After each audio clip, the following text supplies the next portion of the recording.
सबसे पहले अगर हमें किसी भी एग्जाम को क्रैक करना है तो हमें ये समझना चाहिए कि वो एग्जाम हमसे क्या चाहता है, उसकी साइकी क्या है, जो उस एग्जाम में पेपर सेट करेगा उसकी सोच कैसी है। हमारा जो मेजर फोकस है वो रहेगा इलेक्ट्रिकल इंजीनियरिंग के जो स्टूडेंट्स हैं उनके लिए कि नंबर ऑफ क्वेश्चंस बहुत कम है in comparison to the time allotted. Time ज्यादा है, नंबर ऑफ क्वेश्चंस कम है। कैसे तैयारी करें एग्जाम की? तो देखो बहुत बेसिक है। आप किसी भी एग्जाम की जब तैयारी करो ना तो हमेशा आपके पास एक प्लान होना चाहिए। हमेशा इस बात को ध्यान रखो, क्वेश्चन भले ही आपके पास सॉल्यूशन हो उसको कतई मत देखिए, खुद सॉल्व करने की कोशिश करिए, अपने ब्रेन को ट्रेन करिए कि बिना किसी हिंट के, बिना किसी मदद के आप एक अनसॉल्व क्वेश्चन को सॉल्व कर पाए। Hello friends, I welcome you in this session when we are going to talk about the mother of all technical examinations, that is GATE examination. दोस्तों स्वागत है आपका इस सेशन में और हम बात करने वाले हैं एक ऐसे एग्ज़ाम की जो हम कह सकते हैं सिर्फ इंडिया ही नहीं, इंडिया के बाहर भी टेक्निकल फील्ड का सबसे बड़ा एग्ज़ाम है। इसका नाम है GATE, that is graduate aptitude test in engineering. काफ़ी डिटेल में हम इस एग्ज़ाम के बारे में बात करेंगे। हमारा जो मेजर फोकस है वो रहेगा इलेक्ट्रिकल इंजीनियरिंग के जो स्टूडेंट्स हैं उनके लिए। जो बच्चे अभी ग्रेजुएशन में हैं, चाहे वो बीटेक फर्स्ट ईयर में हैं, सेकेंड ईयर में हैं, थर्ड ईयर में हैं, फाइनल ईयर में हैं, या वो बच्चे जो अपनी इंजीनियरिंग कंप्लीट कर चुके हैं और अब वो अपने कैरियर के लिए किसी पर्टिकुलर एग्ज़ाम की तैयारी करना चाहते हैं या अपने कैरियर को एक अच्छा डायरेक्शन देना चाहते हैं, या वो चाहते हैं कि उनके पास प्लेंटी ऑफ अपॉर्चुनिटीज हो जिसमें कि वो एक चूजर बन सकें, बेगर ना बन सकें।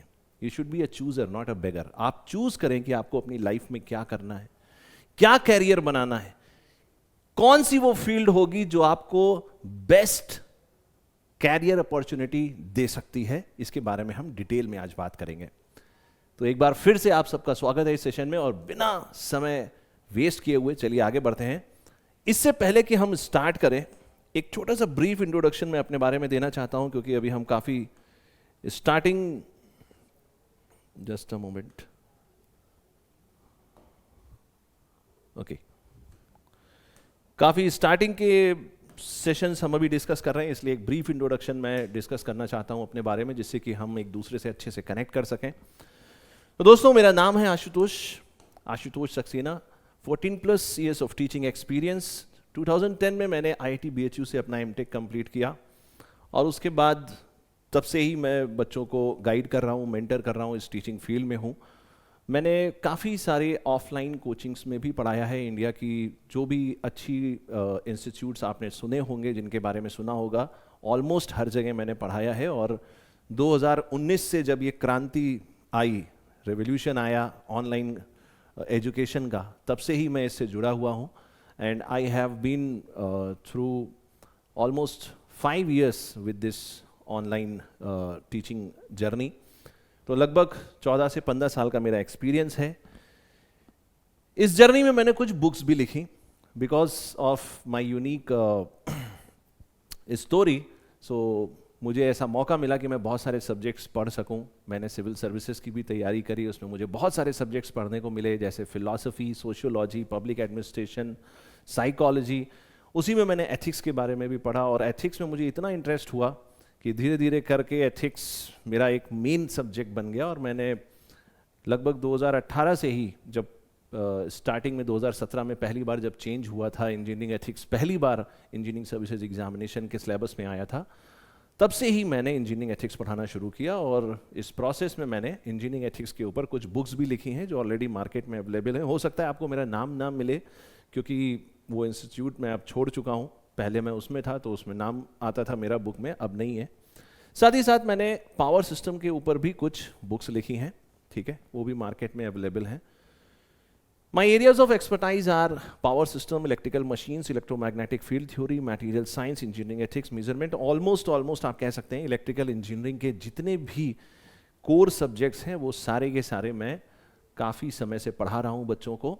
और इसके अलावा बहुत सारे ऐसे भी सब्जेक्ट हैं, चाहे आप एथिक्स की बात करें, इंजीनियरिंग एथिक्स की बात करें, करंट अफेयर्स की बात करें, या और भी बहुत सारे ऐसे नॉन टेक्निकल सब्जेक्ट्स हैं जो ऑलरेडी मैं बच्चों को पढ़ा चुका हूँ।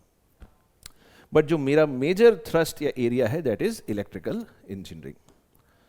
सबसे पहले अगर हमें किसी भी एग्जाम को क्रैक करना है तो हमें ये समझना चाहिए कि वो एग्जाम हमसे क्या चाहता है, उसकी साइकी क्या है, जो उस एग्जाम में पेपर सेट करेगा उसकी सोच कैसी है, और इसीलिए हमें एग्जाम को अच्छे से समझना चाहिए।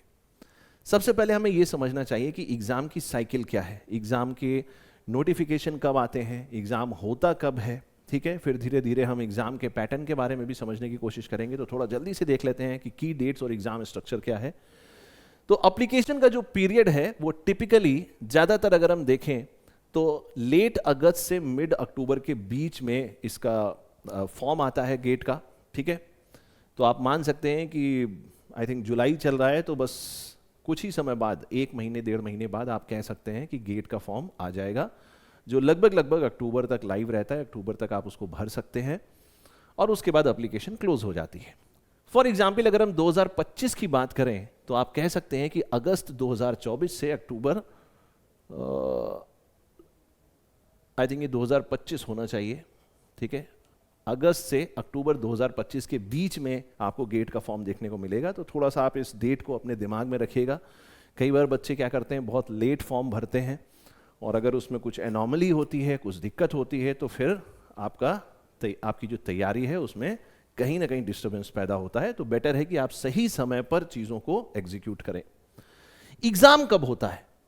ज़्यादातर अगर हम पिछले कई सालों का एक्सपीरियंस देखें तो लगभग फर्स्ट या सेकेंड जो वीकेंड होता है फरवरी का, उसमें एग्जाम कंडक्ट किया जाता है। बट कुछ ऐसी डेट्स हैं जिनको अवॉइड किया जाता है। फॉर एग्जांपल 1 और 2 फरवरी, 8 और 9 फरवरी, मे बी उसके कुछ रीज़न हो सकते हैं, गॉड नोज।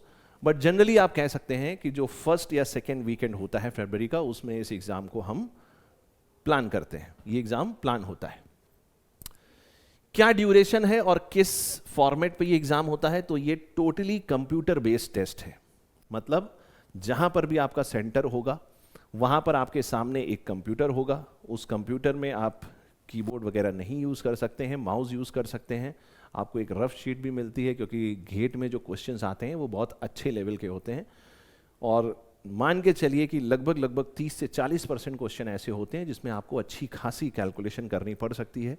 एक वर्चुअल कैलकुलेटर भी होता है, ठीक है, वो इनबिल्ड होता है आपकी स्क्रीन पे, उसको आप यूज़ कर सकते हैं। उसके लिए हम एक अलग से सेशन प्लान करेंगे जिसमें हम डिटेल में बात करेंगे कि किस तरीके से आप बेस्ट यूटिलाइज कर सकते हैं वर्चुअल कैलकुलेटर को। तो दोस्तों टोटली कंप्यूटर बेस्ड टेस्ट होता है। एग्जाम की जो ड्यूरेशन है वो 3 घंटे की है। अब आप मोटे तौर पर अगर मान के चलें तो आपको 65 क्वेश्चंस करने हैं और आपके पास समय कितना है? 180 मिनट्स। आप समझ सकते हैं कि नंबर ऑफ क्वेश्चंस बहुत कम है in comparison to the time allotted. Time ज्यादा है, नंबर ऑफ क्वेश्चंस कम है। तो यहां से आप समझ सकते हैं कि क्वेश्चंस का लेवल बहुत अच्छा होने वाला है। ज्यादातर इसमें 1 मार्क और 2 मार्क के क्वेश्चंस आते हैं, बट आप इसको ये मत समझिए कि 1 मार्क का क्वेश्चन है तो इजी होगा, 2 मार्क का है तो कठिन होगा। ये बच्चों के दिमाग में एक मिथ होती है, मिथ है, और इसको दूर करना बहुत जरूरी है। कई बार 1 मार्क का क्वेश्चन भी बहुत ट्रिकी हो सकता है। देखने में आपको लगेगा कि बड़ा आसान है, आप डायरेक्टली आंसर कर सकते हैं, लेकिन जब आप घर जाएंगे अपने टीचर से या अपने दोस्तों से डिस्कस करेंगे तो आपको समझ में आएगा कि एक्चुअली ये क्वेश्चन कुछ और ही बात कर रहा था। तो आपके लिए ये इंपॉर्टेंट नहीं है कि 1 मार्क का क्वेश्चन है कि 2 मार्क का क्वेश्चन है। आपके लिए इंपॉर्टेंट ये है कि आप उसको एक्यूरेटली सॉल्व करें। टोटल मार्क्स कितने हैं? 100 मार्क्स का है। 65 क्वेश्चंस हैं, बट टोटल मार्क्स की अगर हम बात करें तो मैक्सिमम जो मार्क्स हैं दैट इज 100 मार्क्स, ठीक है। टोटल 65 क्वेश्चंस हैं। क्वेश्चन के टाइप्स क्या क्या हैं? तो बेसिकली 2 तरीके के क्वेश्चंस आते थे, बट रिसेंटली कुछ समय पहले एक और कैटेगरी स्टार्ट हुई, लगभग कह सकते हैं 3-4 साल पहले। तो पहले एमसीक्यू होते थे, है ना, मल्टीपल चॉइस क्वेश्चंस होते थे। एमसीक्यू में क्या होता है? 4 ऑप्शंस दिए होते हैं, 1 2 3 4 ABCD। इसमें से आपको जो सबसे ज्यादा रिलेटिवली सही आंसर है वो टिक करना होता है। कई बार गेट में ऐसा होता है आपको 2 ऑप्शंस लगते हैं, ये भी हो सकता है, ये भी हो सकता है। उस केस में आपको जो बेस्ट फिटिंग आंसर है उसको अपना आंसर चुनना है। तो किसी एक आंसर को आप सही चुन सकते हैं आपके हिसाब से जो सही है। फिर दूसरा आता है NAT type, numerical answer type. इसमें आपको ऑप्शंस नहीं दिए होंगे, एक ब्लैंक स्पेस दिया होगा जिसमें आपको उस क्वेश्चन को सॉल्व करके उसका जो आंसर है, एक ऑनलाइन टैब बना होगा जहां से आपको उस नंबर को, आंसर को उसमें लिखना होगा और सबमिट करना होगा। अभी 3-4 साल पहले एक नया कैटेगरी स्टार्ट हुआ क्वेश्चंस का, जिसको हम बोलते हैं MSQ. MSQ is multiple select question. Multiple select question में क्या होता है, इसमें भी आपको 4 ऑप्शंस दिए होते हैं ABCD, बट मजे की बात यह है कि इसमें 1 भी सही हो सकता है, 2 भी सही हो सकता है, 3 भी सही हो सकता है, या चारों ऑप्शन भी सही हो सकते हैं। तो मल्टीपल सेलेक्ट क्वेश्चन में आपको नंबर तभी मिलेंगे जब आप जितने भी ऑप्शन सही हैं सबको टिक करें। अब बच्चों के मन में एक बड़ा कंफ्यूजन होता है कि सर एमएसक्यू से हमें डर लगता है, हमारे दिमाग में बैठा हुआ है कि एमएसक्यू हुआ, मान लीजिए ज़्यादा एमएसक्यू पूछ लिए गए तो क्या होगा। तो आपको डरने की ज़रूरत नहीं है, चाहे वो MCQ हो, चाहे वो NAT हो, चाहे वो MSQ हो, सारे के सारे हैं क्वेश्चन। बट MSQ क्वेश्चन में आपको थोड़ा इस बात का ध्यान रखना पड़ता है कि उसमें एक ही क्वेश्चन में आपको हर एक आंसर को, हर एक ऑप्शन को चेक करना है। तो डेफिनेटली MSQ में आपको थोड़ा सा टाइम ज़्यादा लगेगा, आपको टाइम का जो बफर है वो ज़्यादा लेकर चलना पड़ेगा। और कोई अंतर नहीं है, अगर आपने कॉन्सेप्ट अच्छे से पढ़ा है, अगर आप उसके एप्लीकेशन को समझते हैं, तो डेफिनेटली आप इस एग्जाम में कोई भी कैटेगरी ऑफ क्वेश्चन हो अच्छा परफॉर्म कर सकते हैं। मार्किंग स्कीम क्या है, किस तरीके से मार्क्स अवार्ड होते हैं, तो जैसा मैंने आपको बताया 1 मार्क और 2 मार्क के क्वेश्चंस हैं। निगेटिव मार्किंग 1/3 होती है, 1/3 निगेटिव मार्किंग है, 1/3 निगेटिव मार्किंग है, ठीक है। और अगर 1 मार्क का क्वेश्चन है तो ऑब्वियसली -1/3 हो जाएगा, और अगर आपने गलत किया और 2 मार्क का है तो -2/3 हो जाएगा, ठीक है। बट मजे की बात यह है कि जो NAT क्वेश्चंस हैं, जो NAT क्वेश्चंस हैं उसमें नेगेटिव मार्किंग नहीं होती है, ठीक है। आगे बढ़ते हैं और हम बात करते हैं इलेक्ट्रिकल इंजीनियरिंग सिलेबस ओवरव्यू, कि इलेक्ट्रिकल इंजीनियरिंग की अगर हम बात करें तो वो कौन कौन से सब्जेक्ट्स हैं जो इसके सिलेबस में आते हैं और आपको उनके ऊपर फोकस करना चाहिए। तो आपने अपने बीटेक में ज़रूर बहुत सारे सब्जेक्ट्स पढ़े होंगे, और कहीं ना कहीं ये सारे सब्जेक्ट आपस में एक दूसरे से जुड़े हुए हैं। मैं आगे आपको इसको और भी अच्छे तरीके से समझाने की कोशिश करूंगा। सबसे पहले हम स्टार्ट करते हैं इलेक्ट्रिक सर्किट से। इलेक्ट्रिक सर्किट्स ये एक ऐसा फंडामेंटल फाउंडेशन वाला सब्जेक्ट है कि अगर ये आपको नहीं समझ में आया, इसमें अगर आपने छोटी छोटी कॉन्सेप्चुअली आप वीक रह गए, तो आप मान के चलिए इलेक्ट्रिकल इंजीनियरिंग के हर एक सब्जेक्ट में आपको प्रॉब्लम होने वाली है। क्योंकि ये वो सब्जेक्ट है जो आपको बताता है कि रेजिस्टेंस क्या है, इंडक्टेंस क्या है, कैपेसिटेंस क्या है, ये कैसे काम करते हैं, इनका नेचर क्या है, वोल्टेज सोर्स क्या है, AC सोर्स क्या है, DC सोर्स क्या है, स्टेडी स्टेट रेस्पॉन्स क्या होता है किसी सर्किट का, ट्रांजिएंट रेस्पॉन्स क्या होता है, रेजोनेंस क्या होता है, बहुत सारी चीज़ें जो आप इसमें पढ़ते हैं, ठीक है। ग्राफ थ्योरी आप इसमें पढ़ते हैं, वहाँ से अच्छे क्वेश्चंस बनते हैं। 2 पोर्ट नेटवर्क एक बड़ा इंपॉर्टेंट टॉपिक है जहाँ से अच्छे क्वेश्चंस हमें देखने को मिलते हैं। स्पेशली ABCD पैरामीटर हो गया, H पैरामीटर हो गया, है ना, Z मैट्रिक्स हो गया, Y मैट्रिक्स हो गया, इम्पिडेंस मैट्रिक्स, एडमिटेंस मैट्रिक्स, ये सारी चीज़ें इसमें कहीं ना कहीं आप डिस्कस करते हैं। और ये आपके ओवरऑल इलेक्ट्रिकल इंजीनियरिंग का जो सिलेबस है, जो सब्जेक्ट्स हैं, वो कहीं ना कहीं इसका यूटिलाइजेशन ज़रूर होता है, ठीक है। तो ये आपका एक बड़ा ही बेसिक सब्जेक्ट है। इसके बाद हम बात करते हैं इलेक्ट्रोमैग्नेटिक फील्ड थ्योरी की। देखो, अगर हम इलेक्ट्रिकल इंजीनियर्स की बात करें तो इलेक्ट्रिकल इंजीनियर्स के लिए ये सब्जेक्ट बहुत छोटा सा सब्जेक्ट है, इसमें बहुत ज़्यादा चीज़ें नहीं है, लिमिटेड है। फॉर एग्जांपल, इसमें सबसे पहले आप स्टार्ट करते हैं वेक्टर अलजेब्रा से, ठीक है, जिसमें आप स्केलर्स की बात करते हैं, स्केलर क्वांटिटीज़, वेक्टर क्वांटिटीज़ क्या होती हैं, उनका एडिशन क्या होता है, सब्ट्रैक्शन क्या होता है, किस तरीके से आप डायरेक्शन को रिप्रेजेंट करते हैं, किस तरीके से आप किसी प्लेन के परपेंडिकुलर निकालते हैं, सरफेस वेक्टर, सरफेस का जो एरिया वेक्टर होता है वो क्या होता है, पोजीशन वेक्टर क्या होता है, बहुत सारी चीज़ें इसमें आप पढ़ते हैं। बेसिक जो डॉट प्रोडक्ट, क्रॉस प्रोडक्ट की प्रॉपर्टीज़ हैं वो आप पढ़ते हैं, ठीक है। और ये आपको मदद करता है आपके आगे के जितने भी इसमें चैप्टर्स हैं उसमें। फॉर एग्जांपल, अगर आप इलेक्ट्रिक फील्ड की बात करें, energy stored in the electric field की बात करें, डाइलेक्ट्रिक मटेरियल की बात करें, तो ये सारी चीज़ें इसमें आती हैं। उसके बाद मैग्नेटिक फील्ड, मैग्नेटिक मटेरियल्स, ठीक है, ये सारी चीज़ें आप इसमें पढ़ते हैं। सुपर कंडक्टिविटी आप इसमें पढ़ते हैं, सॉरी मटेरियल साइंस में सुपर कंडक्टिविटी आता है, इसमें नहीं आता है। इसमें आप बेसिकली इलेक्ट्रोमैग्नेटिक फील्ड के बारे में एक जो बेसिक इंट्रोडक्शन है, मैक्सवेल इक्वेशंस तक, वहां तक आप इसमें पढ़ते हैं। इलेक्ट्रिकल इंजीनियरिंग के सिलेबस में सिर्फ वहां तक है।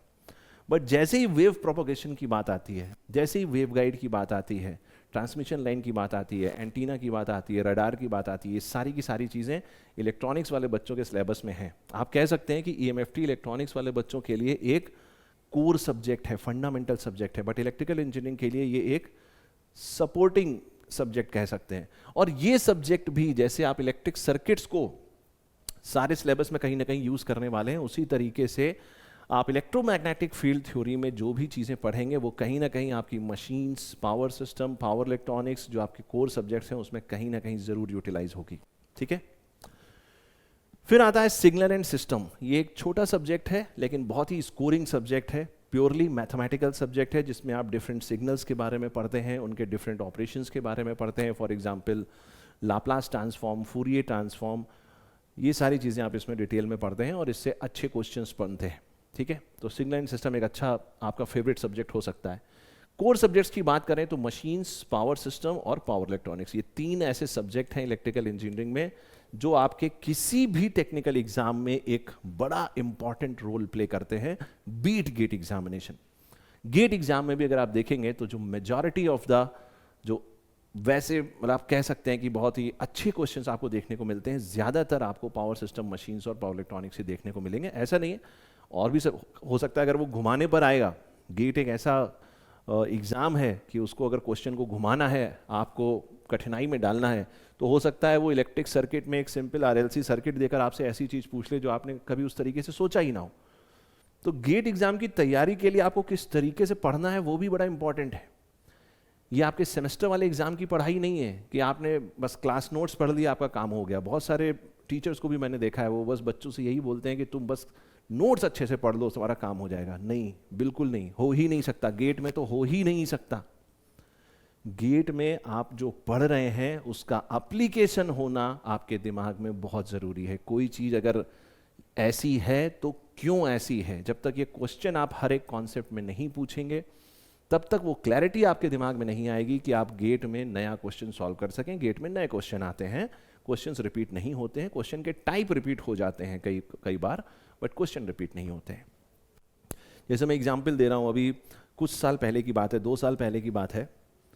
इंसुलेटर एक टॉपिक है पावर सिस्टम में, उसके ऊपर इतना बेसिक क्वेश्चन आया कि अगर आपने उस अंडरग्राउंड केबल या इंसुलेटेड केबल का, इंसुलेशन के ऊपर एक इंसुलेशन रेजिस्टेंस के ऊपर क्वेश्चन था, अगर वो डायग्राम आपने सही से नहीं पढ़ा है कि उसको हम सर्किट के फॉर्म में कैसे कोर का रेजिस्टेंस और शीट का जो रेजिस्टेंस है उसको हम कैसे रिप्रेजेंट करते हैं सीरीज और पैरेलल में, तो वो क्वेश्चन आप नहीं कर सकते थे।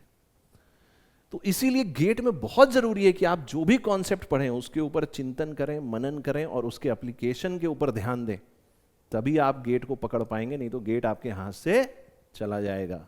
और गेट में यही कारण है, बहुत बच्चे 1 साल 2 साल 3 साल तैयारी करते रहते हैं, बोलते हैं सर पूरा पढ़ लिया, क्वेश्चन नहीं सॉल्व हो रहा है। नहीं सॉल्व होगा। क्यों नहीं सॉल्व होगा? क्योंकि आपने अपने ब्रेन को उस डायरेक्शन में ट्रेन किया ही नहीं जिससे आप गेट में अच्छा परफॉर्म कर सकें। आप तो सेमेस्टर वाले ढर्रे पर चल रहे थे और उससे गेट में कुछ नहीं होना, उससे गेट में कुछ हो ही नहीं सकता। फिर एक कॉमन सब्जेक्ट है इलेक्ट्रिकल इलेक्ट्रॉनिक्स में, कंट्रोल सिस्टम। ये भी बहुत स्कोरिंग सब्जेक्ट है, इसमें आप काफ़ी अच्छा स्कोर कर सकते हैं। कंट्रोल सिस्टम एक ऐसा सब्जेक्ट है, आई थिंक ये भी कहीं ना कहीं मशीन पावर सिस्टम में कहीं ना कहीं इसका कुछ बेसिक यूटिलाइजेशन होता है, तो वो भी आपका यूज़ हो जाएगा।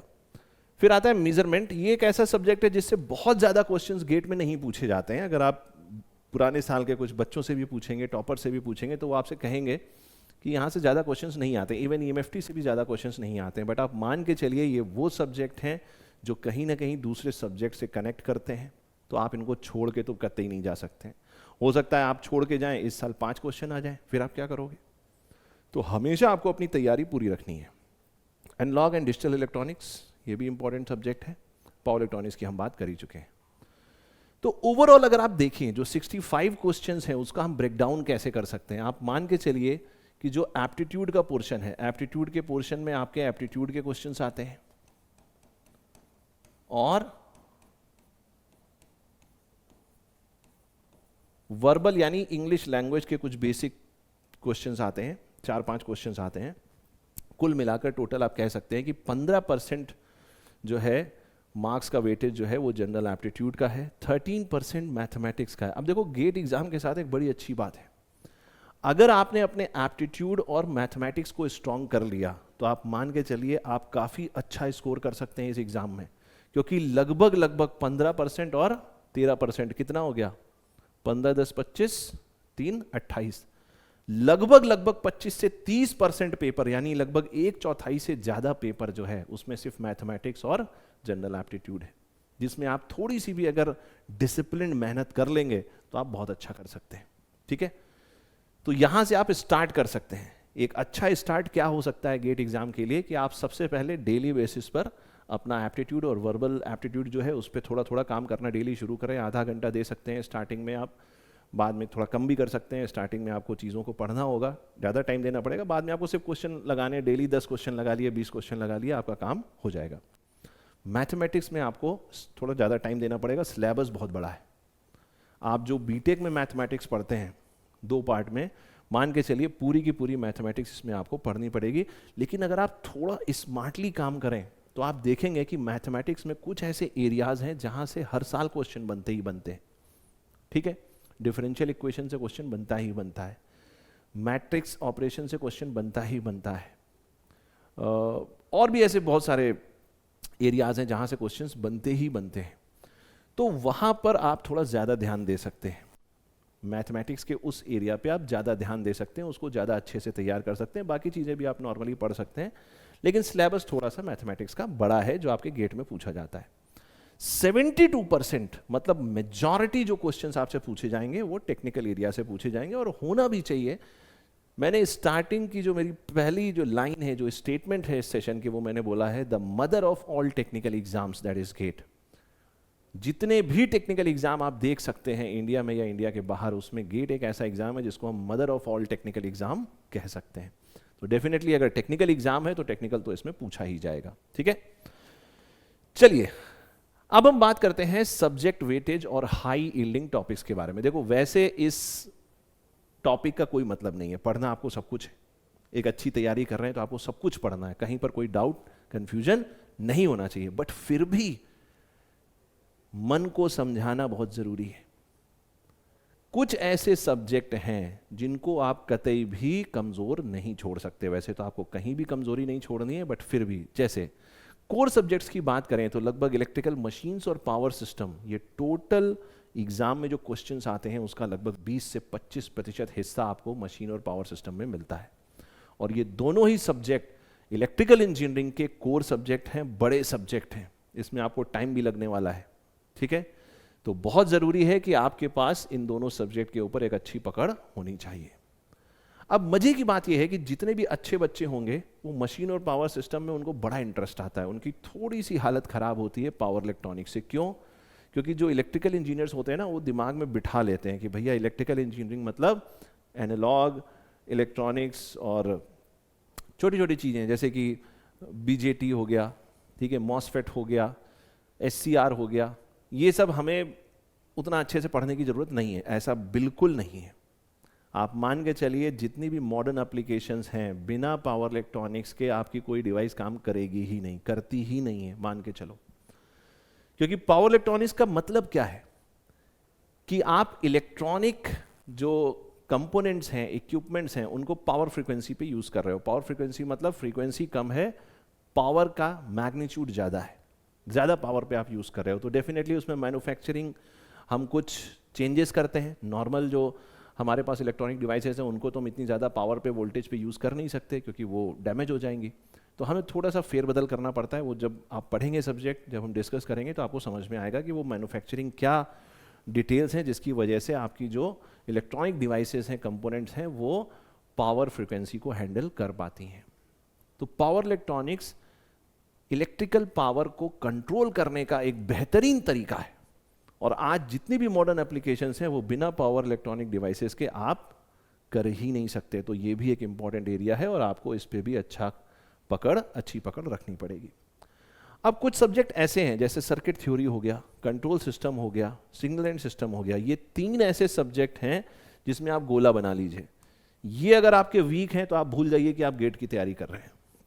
कोर सब्जेक्ट तो आपको अच्छे करने ही करने हैं, लेकिन कोर सब्जेक्ट आप अच्छे तब कर पाओगे जब आपके पास ये 3 सब्जेक्ट आपके हाथ में होंगे, सर्किट थ्योरी, कंट्रोल सिस्टम और सिग्नलिंग सिस्टम। तो अगर आप मुझसे पूछोगे कि सर हम अब बिल्कुल फ्रेश तैयारी स्टार्ट करना चाहते हैं, आप बताइए हम किस सब्जेक्ट से स्टार्ट करें, तो मैं आपसे कहूंगा कि सबसे पहले भैया तुम सर्किट थ्योरी से स्टार्ट करो। ये आपने काफ़ी कुछ पढ़ा भी होता है बीटेक में, और नहीं भी पढ़ा है अच्छे से, तो अगर ये आपने अपना फाउंडेशन स्ट्रॉन्ग कर लिया तो आपको बहुत मज़ा आने वाला है तैयारी में। सिग्नल एंड सिस्टम भी एक ऐसा सब्जेक्ट है जो लगभग लगभग आप हर जगह यूज़ करोगे। एवरेज निकालना है, आरएमएस वैल्यू निकालना है, और भी बहुत सारी चीज़ें हैं, ठीक है। ग्राफ्स का एप्लीकेशन है, और डिफरेंट फंक्शंस को कैसे हम ग्राफ के थ्रू समझ सकते हैं, ये सारी चीज़ें, लाप्लास ट्रांसफॉर्म, फूरियर ट्रांसफॉर्म, और भी बहुत सारी चीज़ें हम इसमें पढ़ते हैं। तो ये भी आपका बहुत स्ट्रांग होना चाहिए। और कंट्रोल सिस्टम, ठीक है। Analog and digital electronics, again ये दोनों सब्जेक्ट आपस में रिलेटेड हैं। पावर इलेक्ट्रॉनिक्स आपको तभी समझ में आएगी जब आपके पास एनालॉग इलेक्ट्रॉनिक्स अच्छे से आपने पकड़ बना लिए। डिजिटल इलेक्ट्रॉनिक्स एक छोटा सा पार्ट है, मतलब छोटा सब्जेक्ट है, लेकिन इंटरेस्टिंग है, स्कोरिंग है, क्वेश्चंस वहाँ से भी आते हैं, ठीक है। बूलियन फंक्शंस के ऊपर क्वेश्चंस आते हैं, कॉर्नॉक मैप के ऊपर क्वेश्चंस आते हैं, ठीक है। गेट्स के ऊपर क्वेश्चंस आते हैं, यूनिवर्सल जो गेट्स हैं उनके ऊपर भी क्वेश्चंस आते हैं, और उनके कई सारे ऑपरेशंस हैं उनके ऊपर भी क्वेश्चंस आते हैं। छोटा सब्जेक्ट है बट बहुत स्कोरिंग है और बहुत इंपॉर्टेंट सब्जेक्ट है। तो ऑलमोस्ट इस तरीके से आप अपने तैयारी को स्टार्ट कर सकते हैं। प्रीवियस ईयर कट ऑफ्स की अगर हम बात करें तो बहुत ज़्यादा हम डीप में नहीं जाते हैं, क्योंकि पिछले 2-3 साल का ही आपको आइडिया लग जाएगा कि किस तरीके से कट ऑफ जाता है। बट आप मान के चलिए, गेट एक ऐसा एग्जाम है जिसमें कट ऑफ का कोई मतलब नहीं है। कट ऑफ का सिर्फ ये मतलब है कि आपको एक स्कोर कार्ड मिल जाएगा, बस। गेट एक ऐसा एग्जाम है जिसमें इट्स ऑल अबाउट कि आपकी रैंक किस ब्रैकेट में आ रही है। अगर आपकी रैंक अंडर 100 आती है तो आपको कई सारी अच्छी अपॉर्चुनिटीज मिल सकती हैं। जॉब्स के लिए आप अप्लाई कर सकते हैं पीएसयूज में, ठीक है। हायर एजुकेशन में, चाहे एमटेक करना हो या आगे चल के पीएचडी करना हो, उसके लिए आपके रास्ते खुल जाते हैं। अगर आपकी रैंक 500 के आसपास है तो थोड़ा सा अपॉर्चुनिटीज कम हो जाती हैं। 1000 के आसपास है तो और कम हो जाती हैं। और अगर 2000 के ऊपर आपकी रैंक है तो आप गेट के थ्रू कुछ अच्छा आपको हासिल नहीं होगा, मुश्किल है, मतलब फिर आपको चीज़ों में कंप्रोमाइज़ करना पड़ेगा। लेकिन अगर आप एक अच्छा कैरियर ऑप्शन चाहते हैं तो मान के चलिए आपकी रैंक किसी भी हालत में इस ब्रैकेट के तो अंदर होनी ही चाहिए। इसके अंदर अगर है तो आपको कुछ अच्छी अपॉर्चुनिटीज़ मिल सकती हैं in terms of PSU jobs, in terms of higher education, whether it is post graduation, MTech और further higher education, ठीक है। लेकिन अगर पिछले कुछ सालों का हम देखें तो general, OBC, non creamy layer, SC, ST, physically handicap जो बच्चे हैं उनके इस तरीके से आप कट ऑफ देख सकते हैं। बट मैं फिर से बोल रहा हूँ, कट ऑफ का गेट एग्जाम में कोई मतलब नहीं है। अगर आपने फॉर एग्जाम्पल जिसने 2024 में एग्जाम दिया, अगर उसके 26 नंबर भी आ गए तो कौन सा उसने आसमान में छेद कर दिया, क्या मिल गया उसको? कुछ नहीं मिल गया। तो वो सिर्फ क्वालिफाई कर गया है गेट एग्जाम। लेकिन मैं एक बात यहां पर आपको जरूर बताऊंगा, बहुत समय से ये बात चल रही है कि गेट को एग्जिट एग्जाम बना दिया जाए। एग्जिट एग्जाम समझते हो क्या मतलब है? जैसे कि जो लोग लॉ पढ़ते हैं तो ऐसा नहीं है कि किसी ने एलएलबी कर लिया तो वो सीधे कोर्ट में चला जाएगा और एकदम से जिरह करने लगेगा, बहस करने लगेगा, केस लड़ने लगेगा। नहीं, कोई भी लॉयर तभी लॉ प्रैक्टिस कर सकता है जब वो बार काउंसिल का एक एग्जाम निकाल लेता है, क्वालिफाई कर लेता है, तभी उसको इस लायक समझा जाता है कि वो कोर्ट में जाकर वकालत कर सकता है। इंजीनियरिंग कॉलेजेस जिस तरीके से मशरूम हो रहे हैं, जिस तरीके से उनके नंबर्स तेजी से बढ़ रहे हैं, हाल फिलहाल पिछले कुछ सालों में कमी आई है, बट फिर भी जो भविष्य है उसमें आप मान सकते हैं कि बहुत सारे बच्चे इंजीनियरिंग की तरफ जाएंगे। तो डेफिनेटली एक ऐसा क्राइटेरिया होना चाहिए कि हम ये कैसे मान लें कि जो बच्चा एजुकेशन पूरी करके इंडस्ट्री में आ रहा है उसके पास क्वालिटी एजुकेशन है। तो डेफिनेटली हो सकता है कि एक कंपलसरी एग्जिट एग्जाम रख दिया जाए, और अगर ये हुआ उन बच्चों को बहुत फायदा होगा जो बीटेक के साथ साथ गेट एग्जाम की तैयारी करते हैं। आप कभी ये मत सोचिए कि हम बीटेक कर लेंगे 4 साल का, उसके बाद एग्जाम की तैयारी करेंगे। नहीं, साथ साथ जब आप उस सब्जेक्ट को पहली बार पढ़ रहे हो उसी ड्यूरेशन में फर्स्ट ईयर से ही अगर आप गेट एग्जाम की तैयारी करते हो तो बाय द टाइम आप फाइनल ईयर में पहुंचोगे आपके पास कैंपस प्लेसमेंट में अच्छी खासी टेक्निकल नॉलेज होगी, तो वहां पर भी आपको एडवांटेज मिलेगा। और डेफिनेटली बाय द टाइम जब आप पास आउट हो रहे होंगे, क्योंकि कई बार गेट का जो स्कोर कार्ड है वो 2 साल तक वैलिड होता है, तो अगर आपने 3rd ईयर में भी दिया तो भी आपके पास अच्छी अपॉर्चुनिटीज हो सकती हैं। तो गेट की तैयारी आपको फर्स्ट ईयर से ही स्टार्ट कर देनी है। जैसे ही आप गेट इंजीनियरिंग कॉलेज में एडमिशन लेते हैं, तुरंत आपको गेट एग्जाम की तैयारी शुरू कर देनी है, क्योंकि कभी भी एग्जिट एग्जाम बन सकता है, कंपलसरी बन सकता है। तो डेफिनेटली आप अपनी इंजीनियरिंग की डिग्री को आगे यूज़ कर पाएँ, इसके लिए बहुत ज़रूरी है आप अपने नाम के आगे इंजीनियर लगा पाएँ, उसके लिए बहुत ज़रूरी है कि आप इस एग्जिट एग्जाम को क्वालिफाई करें, और कहीं ना कहीं इसका नेचर गेट एग्जाम जैसा ही होगा। चलिए, अब जैसा कि यहां पर लिखा हुआ है, मैंने रैंक के हिसाब से आपको बताया कि अगर आपके पास 65 से ऊपर मार्क्स अगर आप स्कोर करते हैं तो काफ़ी ज़्यादा संभावना बढ़ जाती है कि आप टॉप स्कोरर में होंगे। ठीक है, मैंने एक्चुअली कभी भी गेट एग्जाम की ऐसे तैयारी करी नहीं। मैं जब थर्ड ईयर में था अपने बीटेक के, तो उस समय मैंने ऐसे ही दे दिया था पेपर, क्योंकि उस समय तो इतना अवेयरनेस भी नहीं थी, लोग जानते भी नहीं थे गेट के बारे में। वो तो मैंने 2008 में ज्वाइन किया था, 8 से 10 मैंने एमटेक किया था। बहुत कम लोग उस समय इतना एमटेक को लेकर, हायर एजुकेशन को लेकर एक्टिव थे, बट उसके बाद थोड़ा एम्प्लॉयमेंट क्राइसिस भी आई, फिर लोग धीरे धीरे डाइवर्ट होने लगे कि नहीं, हाँ एमटेक कर लो तो अच्छी जॉब लगती है, बहरख्याल। तो मान के चलिए, फिर हाँ, मैंने कभी गेट एग्जाम की तैयारी करी नहीं, तो मेरी जो बेस्ट रैंक है, लेकिन मैं फिर भी लगभग हर साल गेट का एग्जाम देता था जस्ट टू चेक कि मेरी नॉलेज अच्छी चल रही, क्योंकि मैं तो सिविल सर्विसेज की तैयारी करता था। तो मेरी जो बेस्ट रैंक है दैट इज 366, जो बेस्ट रैंक है मेरी गेट में दैट इज 366। हो सकता है थोड़ा आगे पीछे हो, मतलब मुझे एग्जैक्टली याद नहीं है, बहुत पुरानी बात है ये, 2011 के आसपास की बात है। तो मैं तैयारी तो नहीं करता था गेट एग्जाम की, लेकिन ऐसे ही अपनी तैयारी चेक करने के लिए, क्योंकि मैं सिविल सर्विसेज की तैयारी करता था, इंजीनियरिंग सर्विसेज की तैयारी करता था, तो मैं देता था एग्जाम। लेकिन अब मान के चलो कि अगर 65 प्लस आपके इलेक्ट्रिकल इंजीनियरिंग में आ रहे हैं और पेपर कुछ ज़्यादा ही हलवा नहीं बना है, तो एक जो पैटर्न है उससे हमें पता चलता है कि आपको एक अच्छा रैंक मिल जाएगा, एक अच्छी कैरियर अपॉर्चुनिटी आपके सामने होगी। जिन बच्चों के 50 प्लस मार्क्स आ रहे हैं, वो भी एक ठीक ठाक रेंज में उनकी रैंक हो सकती है। जो टॉप रैंकर्स हैं, आप कह सकते हैं टॉप 10 में, टॉप 50 में, कहीं ना कहीं उनके नंबर जो है वो 80-90 के आसपास होते हैं, 80-90 के आसपास हो सकते हैं। ठीक है, तो ये आप कह सकते हो कि ज़बरदस्त कंपटीशन होने वाला है, इसमें कोई भी डाउट नहीं होना चाहिए। कैसे तैयारी करें एग्जाम की? तो देखो, बहुत बेसिक है। आप किसी भी एग्जाम की जब तैयारी करो ना, तो हमेशा आपके पास एक प्लान होना चाहिए। बहुत पुरानी कहावत है, if you fail to plan, if you fail to plan, you plan to fail. अगर आपने कोई प्लान नहीं बनाया है, इसका मतलब आपने फेलियर की प्लानिंग कर ली है। तो डेफिनेटली आपको एक प्लान बनाना पड़ेगा, स्ट्रेटजी बनानी पड़ेगी, आपके स्ट्रेंथ एरियाज क्या है। देखो, हमेशा कोई भी युद्ध जीवन में तभी जीत पाओगे जब अपनी स्ट्रेंथ पे लड़ोगे। यस और नो? अपनी वीकनेस पे थोड़ी लड़ना है। तो आपको कोई चीज वीक छोड़नी नहीं है, बट हर बच्चे के अंदर कुछ सब्जेक्ट्स उसके ज्यादा स्ट्रांग होते हैं, कुछ सब्जेक्ट उतने स्ट्रांग नहीं होते हैं। हर बच्चे के साथ, जो टॉप भी करते हैं ना, उनके साथ भी ऐसा होता है। पढ़ना आपको सब कुछ है, तैयारी आपको सारी करनी है।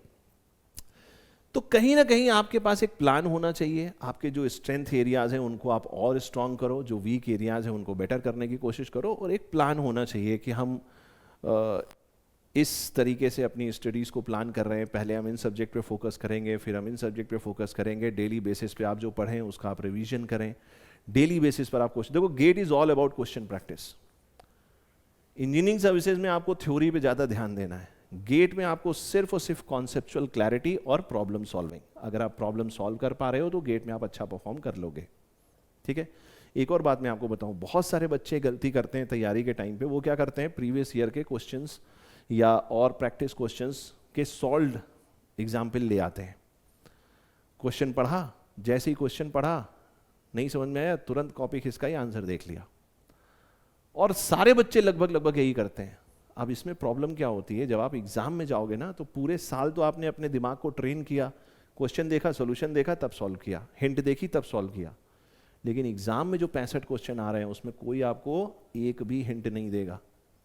आपके ब्रेन की ट्रेनिंग ही नहीं हुई है कि बिना हिंट के आप क्वेश्चन सॉल्व कर लो। तो ये बहुत जरूरी है कि जब आप तैयारी करो तो आपके दिमाग में ये क्लियर होना चाहिए कि आपको आंसर नहीं देखना है, जल्दी से क्वेश्चन देखिए, सबसे पहले कॉन्सेप्ट पढ़िए, कॉन्सेप्ट पढ़ा उसके बाद क्वेश्चन को देखने की कोशिश करिए। अगर क्वेश्चन नहीं निकलता है तो ये नहीं कि परेशान हो गए, घबरा गए, अरे मेरा तो सिलेक्शन ही नहीं होगा। नहीं, जब आप तैरना सीखते हो तो पहले दिन आप माइकल फिलिप्स नहीं बन जाते हो। पहले आपको हैंड मूवमेंट सीखना पड़ता है, फिर आप लेग मूवमेंट सीखते हो, फिर आप कैसे अपनी ब्रेथ रोक सको, सांस को कैसे ज़्यादा देर तक रोक सको वो सीखते हो। ब्रेथ पैटर्न आपको सीखना पड़ता है। तो एक एक चीज़ आप सीखते हो, उसी तरीके से आपको एग्जाम में भी एक एक चीज़ सीखनी पड़ेगी। तो उस क्वेश्चन को जियो, कम से कम 2 से 3 दिन तो जियो। क्वेश्चन किया, नहीं निकला, क्वेश्चन लिखा, जेब में पॉकेट में डाल दिया एक पर्चे पे लिख के।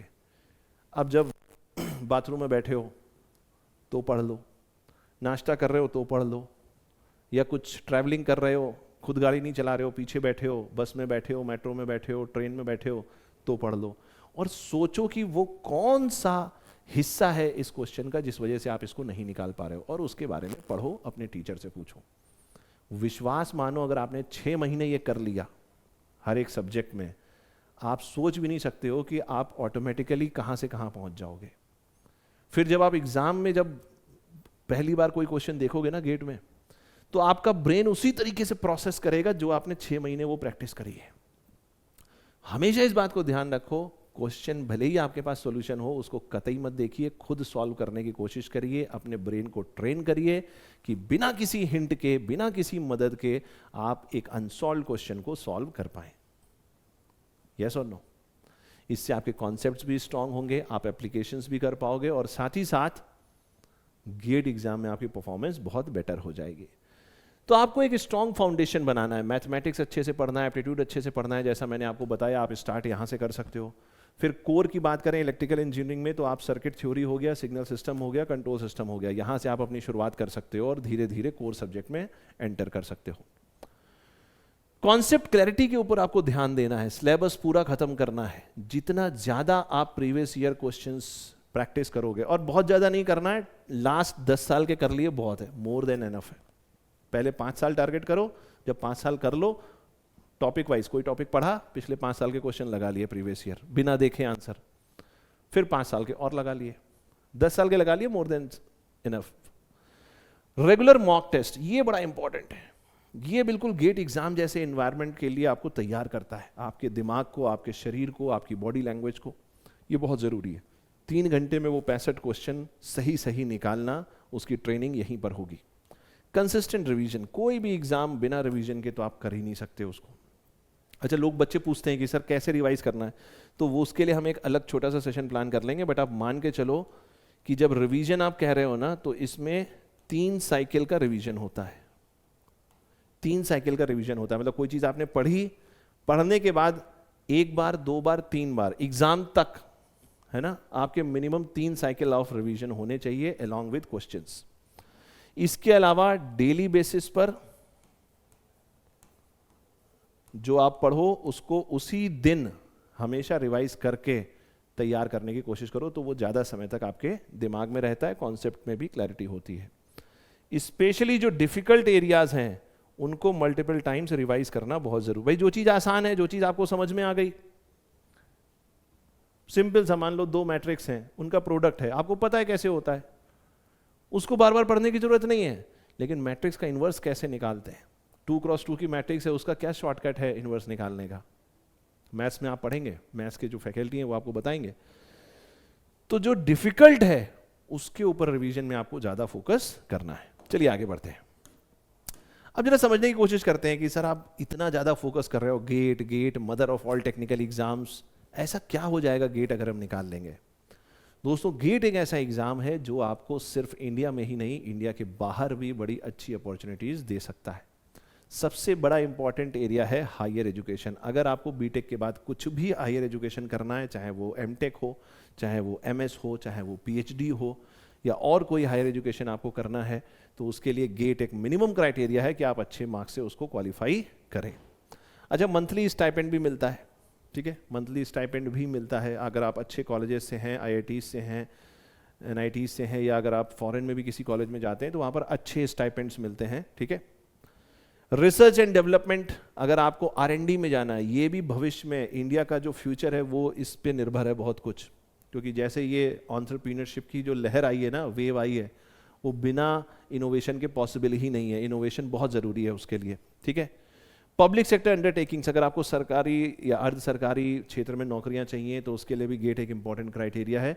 और सबसे इम्पॉर्टेंट, अगर आपको दूसरों का भविष्य बनाने में उनकी मदद करनी है, अगर आपको टीचिंग सेक्टर में जाना है तो उसके लिए भी गेट एक बड़ा इम्पॉर्टेंट एग्ज़ाम है, बड़ी बड़ी अपॉर्चुनिटी है। ग्लोबल अपॉर्चुनिटीज़ की बात करें अगर हम, तो बहुत सारी ऐसी इंटरनेशनल यूनिवर्सिटीज़ हैं जिसमें एडमिशन लेने के लिए आप गेट स्कोर को यूज़ कर सकते हैं एमएस या पीएचडी के लिए। For example TUM Germany, RWTH Aachen university Germany, NUS Singapore, Nanyang technology institute Singapore, ठीक है। ऐसे बहुत सारे और भी हैं। इसके अलावा गेट एग्ज़ाम या गेट स्कोर कार्ड जो है उसकी वैलिडिटी हर जगह आपको मिलेगी। आप कोई भी दुनिया में एग्ज़ाम देंगे, आप अपनी प्रोफाइल में अपने CV के साथ अगर एक अच्छी रैंक से आपने गेट एग्ज़ाम को पास किया हुआ है तो उससे साफ पता चलता है कि टेक्निकल फील्ड में आपने मेहनत करी है, आपको टेक्निकल कॉन्सेप्ट अच्छे से समझ में आते हैं, तो डेफिनेटली आपके लिए एक अच्छी ग्रोथ अपॉर्चुनिटी भी होगी, ठीक है। तो चलिए दोस्तों, आज इस सेशन को यहीं तक रखते हैं। आई होप आपको इस सेशन में काफ़ी कुछ सीखने को मिला होगा। जितने भी फ्यूचर एस्पिरेंट्स हैं, जो बच्चे भी गेट एग्ज़ाम इलेक्ट्रिकल इंजीनियरिंग से तैयारी करना चाहते हैं, इस सेशन के कमेंट बॉक्स में आपकी जो भी डाउट्स हैं आप उनको लिखिए और मैं पूरी कोशिश करूंगा कि मैं खुद उन डाउट्स को सॉल्व करूं। जहां पर भी आपको मदद की ज़रूरत होगी, जिस तरीके की आपकी रिक्वायरमेंट होगी, मैं कोशिश करूंगा आप तक रीच आउट करूं और आपको आपकी जो भी डाउट है उसका सॉल्यूशन प्रोवाइड करूं। तो चलिए दोस्तों, आज की क्लास यहीं तक, मिलते हैं अगली क्लास में। Till then, goodbye, take care, all the best, thank you so much, thank you everybody.